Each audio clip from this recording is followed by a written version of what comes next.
Après plus de 60 ans de peinture, si mes pinceaux pouvaient nous raconter, on devrait les vouvoyer, car ils ont beaucoup vécu. Ah, s'ils pouvaient nous raconter, ils ont ri, pleuré et m'ont consolé pendant mes jours les plus sombres. Quand j'étais heureuse, ils flottaient sur la toile au rythme de Dvorak, Beethoven, Wagner ou encore Rachmaninov. Une touche légère ou forte et, à contresens, une caresse ou un soupir de poil de martre ou de porc. C'est incroyable comme ils m'ont obéi et comment ils ont concrétisé ma propre personnalité sur la toile. La toile blanche fait respirer, touche fraîche de libre esquisse, une atmosphère de lumière et d'obscur, et finalement le thème même, achevé de façon classique. Je l'appelle mon impressionnisme classique.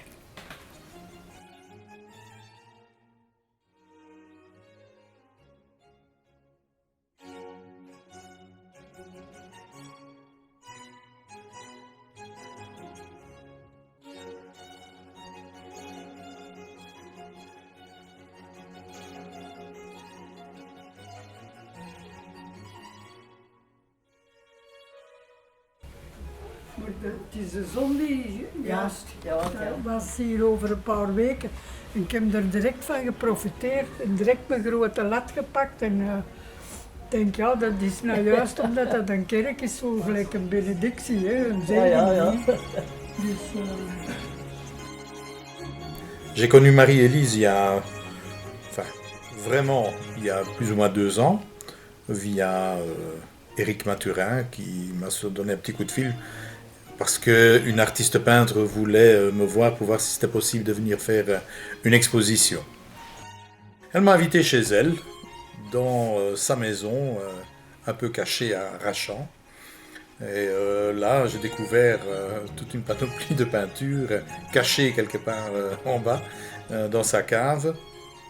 Et c'était un peu dommage parce que c'était quand même des belles œuvres. Et c'était peu avant Saint-Nicolas. Et ce jour-là, je suis parti de chez elle avec une peinture qu'elle avait faite de Saint-Nicolas.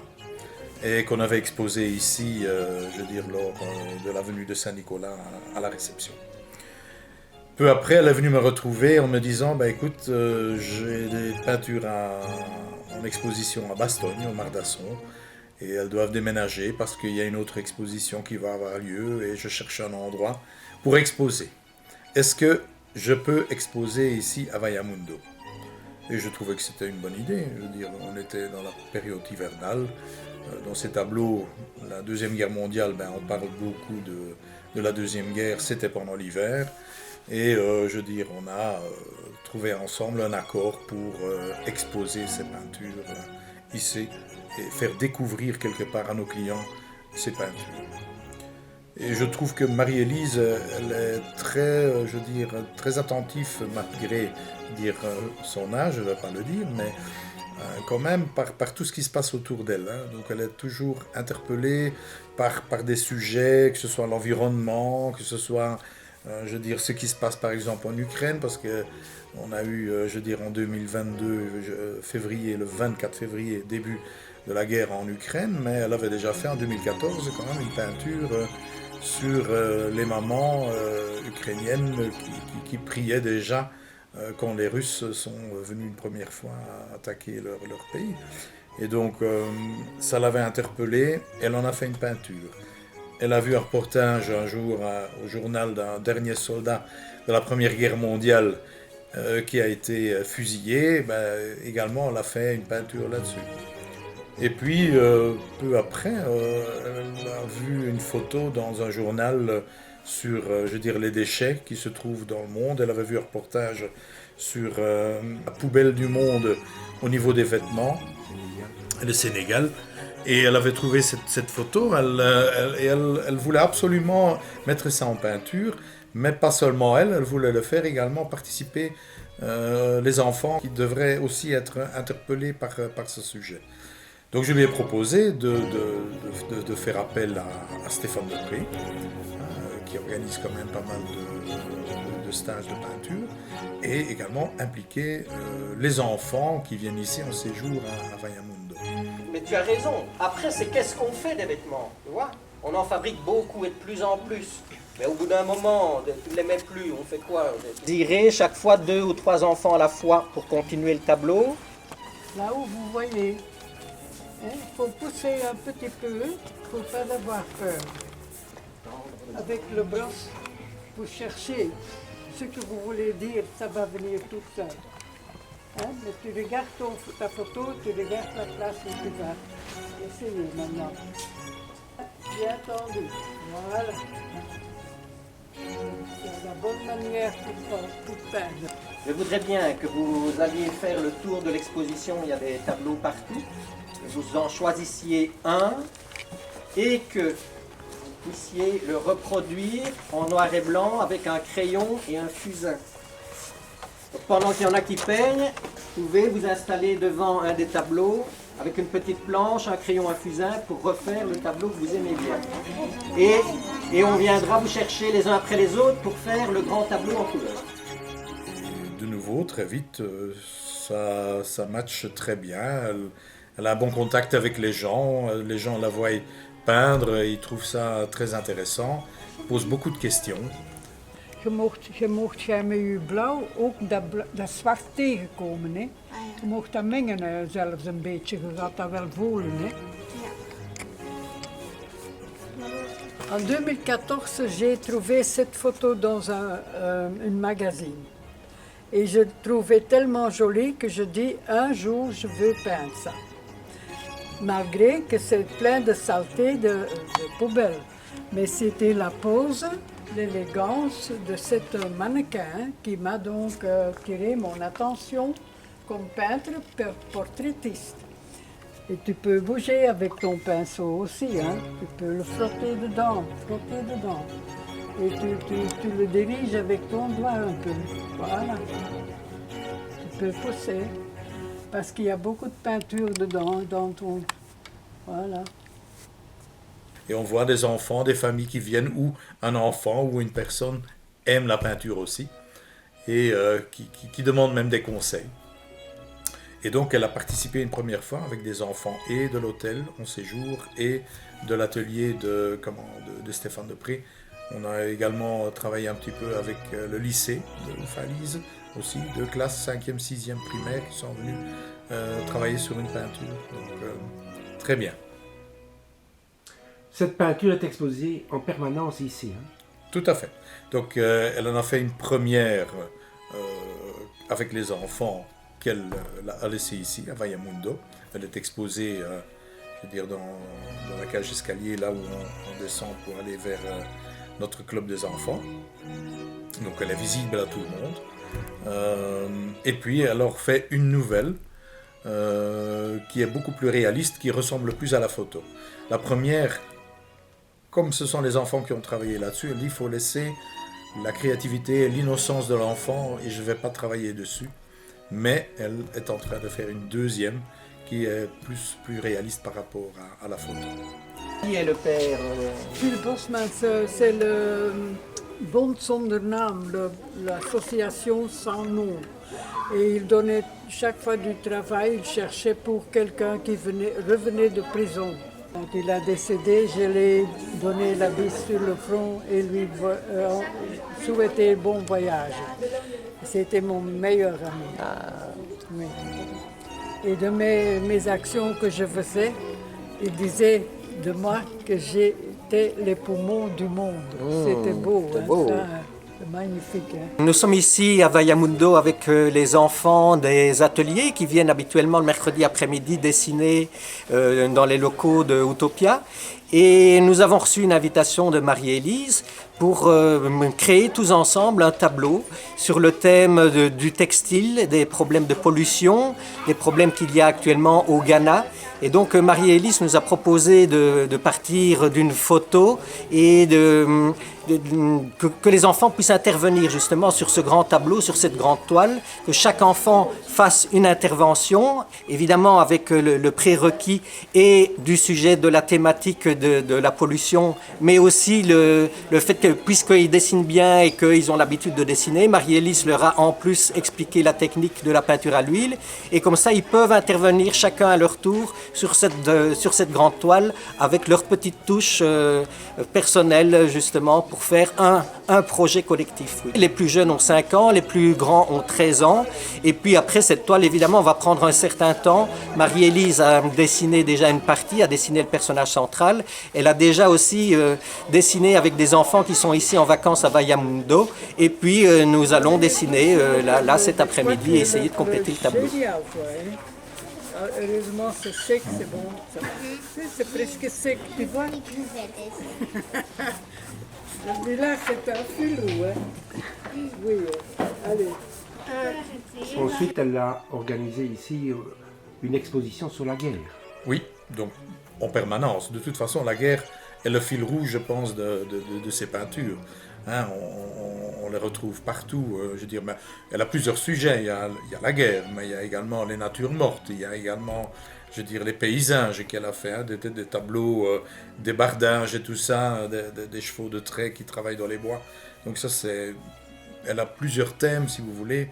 Elle a été auprès de Sœur Emmanuelle également. Elle a fait une très grande peinture de Sœur Emmanuelle avec les enfants.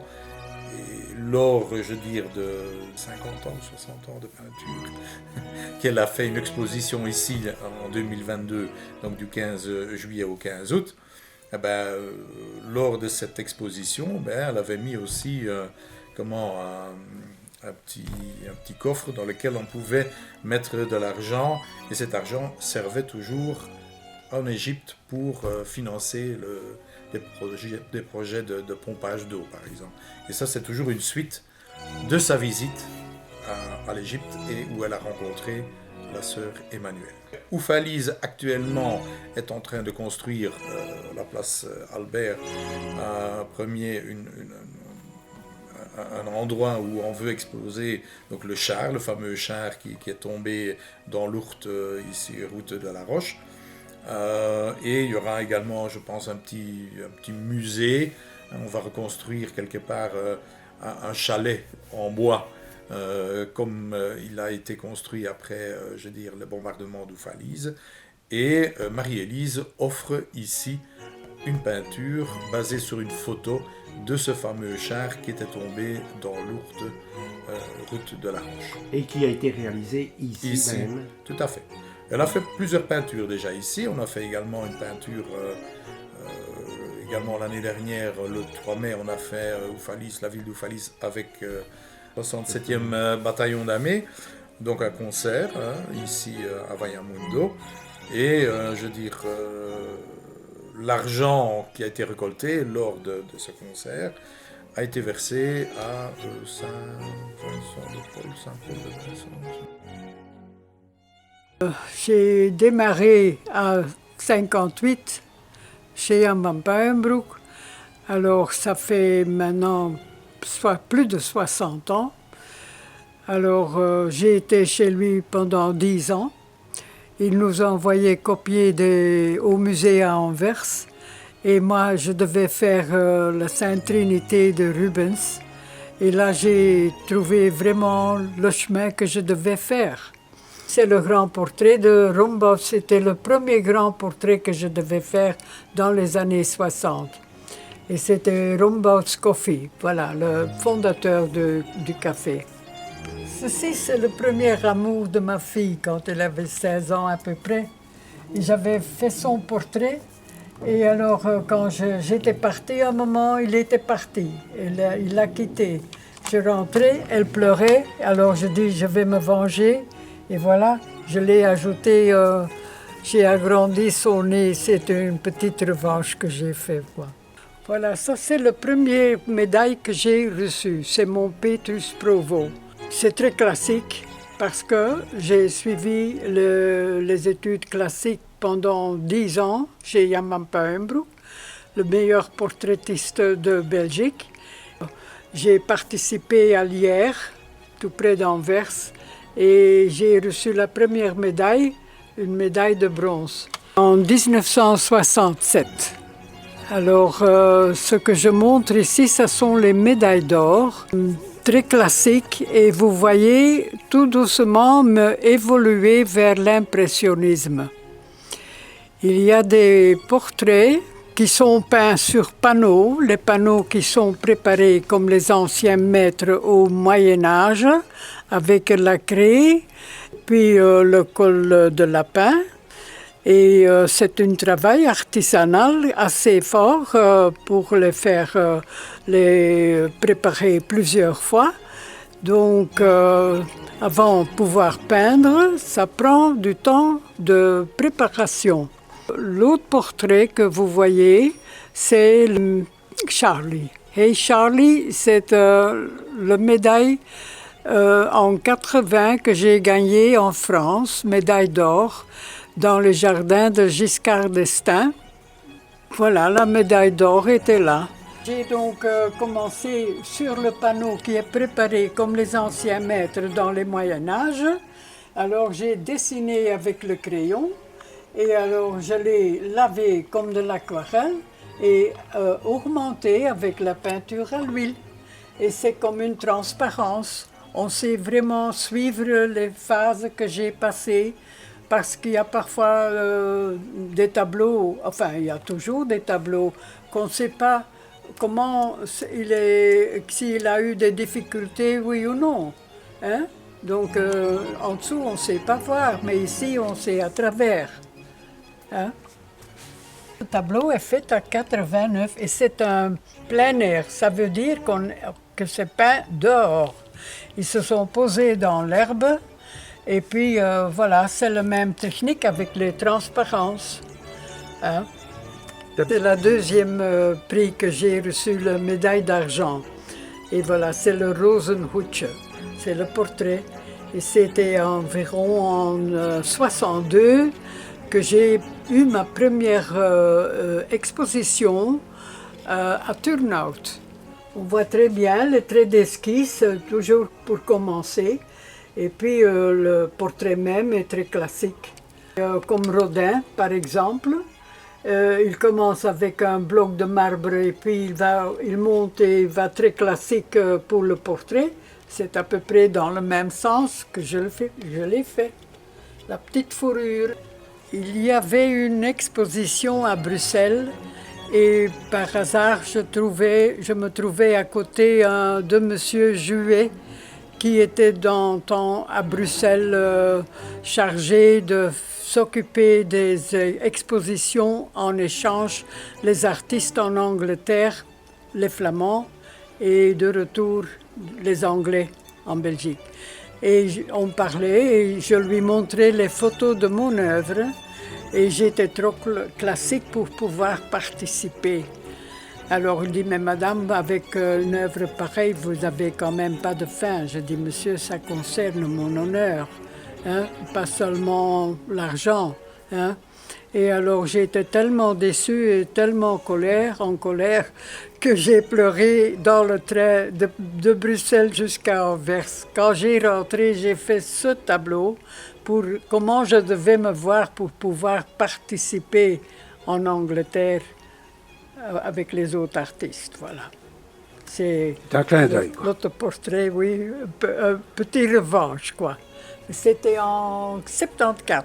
C'est un tableau de 75 et j'ai gagné la médaille d'or à Bourges, en France. C'est le portrait de ma fille. C'est très impressionniste aussi, avec le blanc que je joue et des premiers traits d'esquisse, quoi. C'est le tableau de 97, c'est Viviane Lemaire qui était sur le calèche pendant son mariage. Elle est venue poser, mais vous voyez pendant toutes ces années que on va vraiment vers l'impressionnisme. 2020, vous voyez vraiment qu'on est arrivé en plein air, donc le tableau est fait en plein air, la composition est très jolie, et puis aussi un jeu de blanc et d'esquisse. C'est André Nivarlet de Savy, avec sa petite fille et son chéri, Loulou, le chien blanc.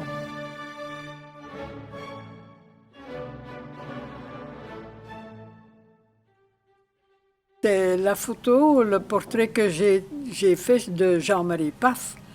J'ai été une semaine chez lui à la maison à Ovronas, dans son chalet.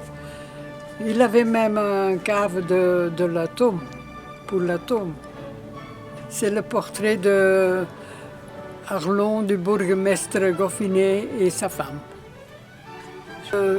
C'était le Lions qui faisait donc une action pour les enfants malades à Arlon.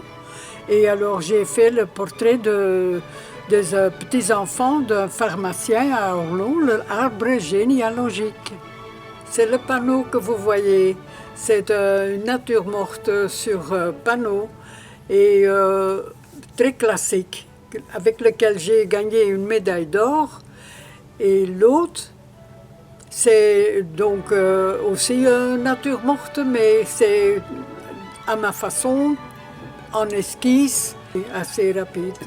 Ce tableau-là, avec le panier de poissons, c'est en France également. C'est un tableau très classique et j'ai gagné avec cela la médaille d'or également. Alors, en évoluant dans les années, j'ai fait à ma façon, en esquisse un peu, mais le thème vraiment achevé, voilà, et donne de lumière pendant que l'autre a besoin d'une lampe électrique. Ça, c'est la différence. Ici, sur tout le temps de l'exposition, il y a quand même eu plus de 200 élèves qui sont venus voir. Certaines classes avec Marie-Élise, où ils ont participé à la peinture Afrique plastique, et d'autres avec l'organisatrice du centre culturel qui reçoit encore une classe demain en plus. Il y a eu des tout petits, il y a eu des plus grands, et chaque fois c'est le tour de l'exposition. Et après ils ont un petit atelier où ils peuvent s'asseoir devant une toile, la représenter comme ils peuvent, soit la lumière, soit un détail qui les a frappés ou quelque chose comme ça. Et ici, c'est une récapitulation un peu de tout ce qu'elle a fait, ou il y a un thème bien précis? Ici, il y a un thème précis, c'est la femme face à l'engagement, qui est bien engagée pour la justice et tout, c'est bien Marie-Élise. Donc ici, elle a représenté la solitude des personnes âgées, on va dire comme ça, c'est un peu comme ça qu'on le ressent. Tout ce qu'elle a fait avec Sœur Emmanuelle, d'être allée au Caire, la visiter, récolter des fonds pour avoir de l'argent pour lui envoyer. Et alors... la misère en Afrique, les réfugiés, puis Nelson Mandela aussi. Et alors ce qui l'a frappé beaucoup, c'est la justice de la guerre. Dans tout ce qu'on a vu pendant la guerre, tous les tableaux, elle a toute une collection sur la guerre 40-45, ainsi que sur Stalingrad aussi. Phil Bosmans. Et il a écrit le petit livre Mens lief, ik hou van jou. Mon pote, je t'aime. Même la reine Béatrice a son petit livre là. Et alors, il s'occupait des gens qui sortaient de prison pour leur donner du travail et tout. Et c'était mon meilleur ami.